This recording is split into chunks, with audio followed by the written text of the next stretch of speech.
खबर मिली है कि स्थानीय एंटी पोचिंग यूनिट को जंगल में धुआं नजर आया है। अब धुआं है तो आग तो होगी ही, और वहीं आसपास पोचर्स भी हो सकते हैं।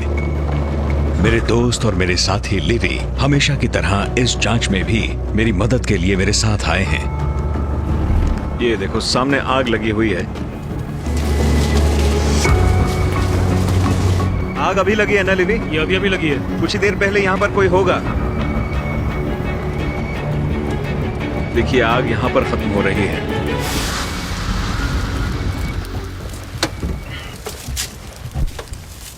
मैंने पहले भी पोचर्स को इस तकनीक का इस्तेमाल करते देखा है।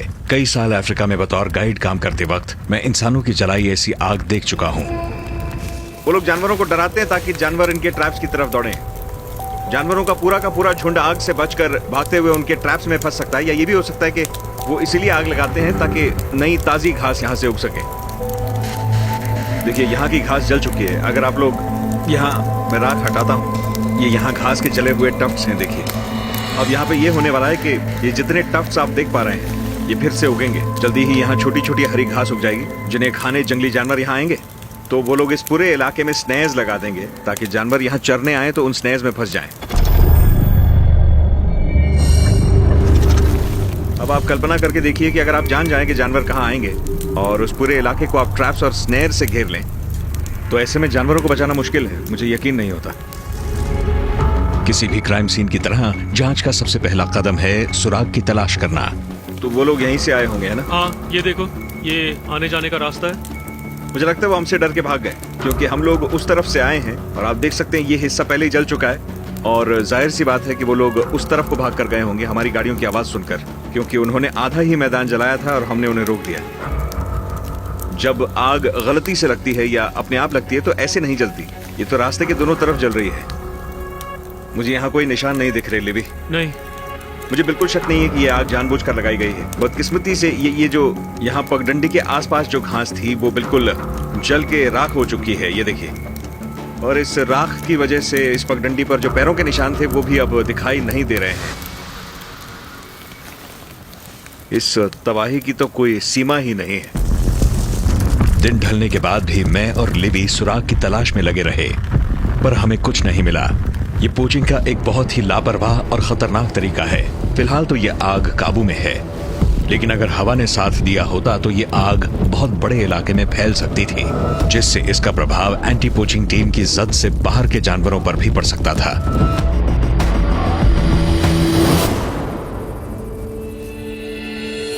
इन पोचर्स को रोकने के लिए मेरे एक कॉलीग क्रेग विंट अपनी एंटी पोचिंग टीम के साथ कुछ ही घंटों की दूरी पर हैं। वहां उन्हें काफी सफलता मिली है। लिवी और मैं इस आग के बारे में बताने उनसे मिलने आए हैं। Good morning Ivan. कैसे हो दोस्त? बहुत अच्छे, आप? बस बढ़िया। क्रेग ने मुझे बताया कि पिछले कुछ हफ्तों में आग का ये पहला मामला नहीं है। ये साफ है कि आग की मदद से जंगली जानवरों को एक खास इलाके की तरफ खदेड़ा जा रहा है। क्रेग की टीम के साथ इलाके के नक्शे पढ़ने के बाद हम अपनी गाड़ियों पर सवार होकर इन पोचर्स के सुराग ढूंढने के लिए निकल पड़े।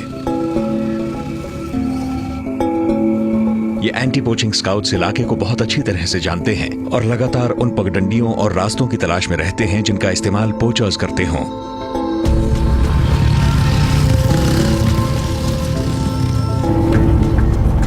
तो फिलहाल तो हम इस पगडंडी पर चल रहे हैं। ये एक टू ट्रैक है और हम एक ऐसे इलाके में जा रहे हैं जिसके बारे में ये लोग जानते हैं।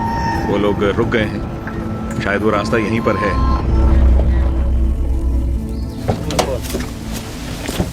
वो कह रहे हैं कि पगडंडी पर साइकिल के टायर के निशान मिले। जरा दिखाइए।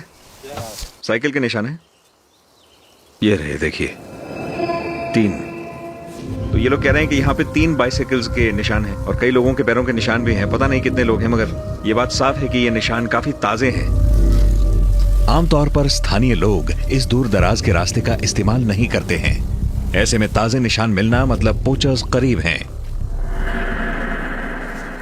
और जल्दी ही लिवी की तेज आंखों को कुछ दिखाई दिया है। ये पैरों के निशान आज के हैं, देखिए।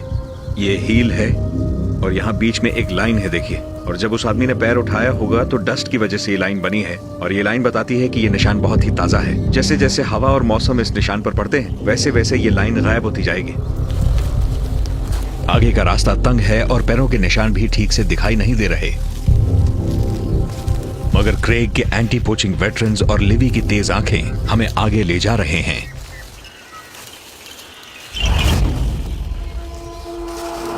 मुझे आगे कुछ नजर आया है।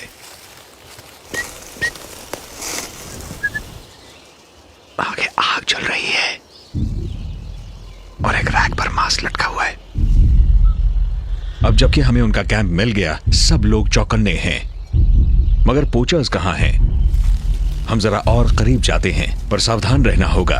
आग जल रही है, मतलब वो करीब हैं। 2 लोग यहीं पर खड़े रहना और आसपास नजर रखना। तब तक मैं, ग्रेग और लेवी जाकर देखते हैं कि वहां क्या मिलता है। हम धीरे से कैंप में दाखिल हो गए।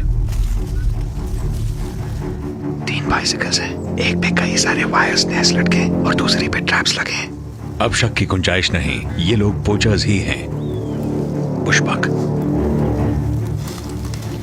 यहां सिर्फ 4 बिस्तर लगे हुए हैं, पर निशान हमें 5 मिले थे।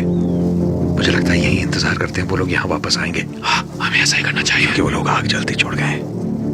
हाँ, तो एक काम करते हैं, हम अपने कुछ आदमियों को यहाँ झाड़ियों में छिपा कर रखते हैं। वहाँ उस पेड़ के पीछे? हाँ, इसी पेड़ के पीछे, लेकिन उन्हें नीचे बैठना होगा। हाँ, ये ठीक रहेगा। क्रेग और मैंने अंदाजा लगाया कि ये पोचर्स किस तरफ से लौटेंगे। अब हम छिपकर उनका इंतजार करेंगे। ये लोग क्रिमिनल्स हैं, उन्हें पता है कि ये अपराध है। क्रेग और उनकी टीम बहुत ही कारगर हैं। पोचर्स चौकन्ने रहेंगे, इसीलिए मिशन में खतरा है।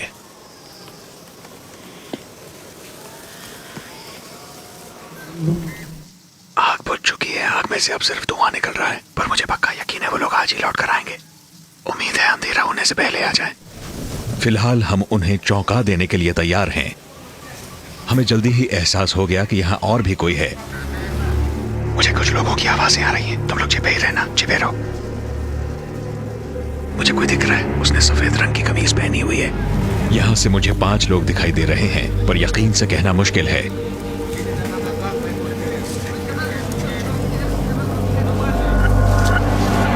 उन्होंने हमें देख लिया।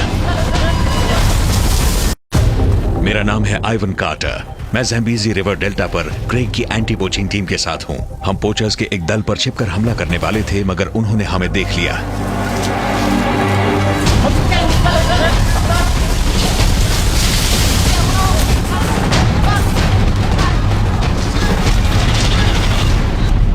बहुत बढ़िया, शाबाश।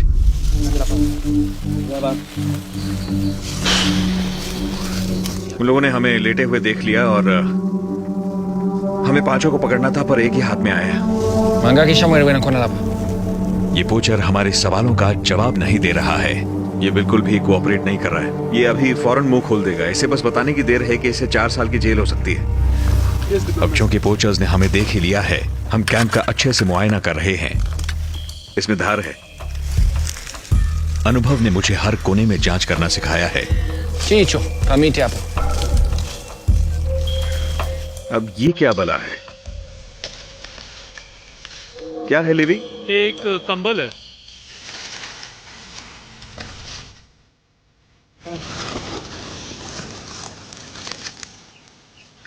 ये तेंदुआ है।